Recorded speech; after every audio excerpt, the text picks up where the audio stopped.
ବାହାନଗର ଆମର କସବା ଜୟଦେବପୁର ଗୋଟେ ବରପଦା ବୋଲି ଗୋଟେ ଭିଲେଜ ଅଛି। ସେଠି ଆମର 45 ଘର ଲୋକ ପାଖାପାଖି କଟ୍ ଅଫ୍ ହେଇଯାଇଥିଲେ। ଆମେ ତାଙ୍କୁ ଫ୍ରି କିଚେନ୍ ଏବଂ ଶୁଖିଲା ଖାଦ୍ୟ ଦେଇଛୁ।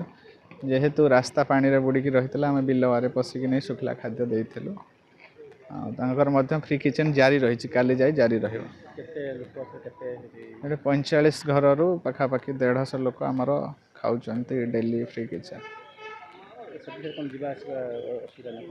ସେଠି ପାଣି ବୁଡ଼ି ଯାଇଛି, ଯେଉଁଟା ମେନ୍ ରୋଡ଼ର ବ୍ରିଜ୍ଟା ବୁଡ଼ି ଯାଇଛି, ଯାହାଫଳରେ ଆମେ ଯାଉଛେ। ସବୁଦିନ ରାସ୍ତା ନାହିଁ।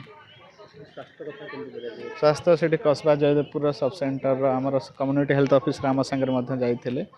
ଅଙ୍ଗନବାଡ଼ି ଦିଦି ମଧ୍ୟ ଅଛନ୍ତି, ସେମାନେ ଯାଇକରି ସ୍କ୍ରିନିଂ କରୁଛନ୍ତି। ରାସ୍ତା ଘର ଯେଉଁଗୁଡ଼ିକ ସବୁ ଆଂଶିକ ବା ସମ୍ପୂର୍ଣ୍ଣ କ୍ଷତି ହୋଇଛି, ବାହାନଗା ତହସିଲ ତରଫରୁ ସର୍ଭେ କରାଯାଉଛି। ପଲିଥିନ୍ ମଧ୍ୟ ଦିଆଯାଉଛି।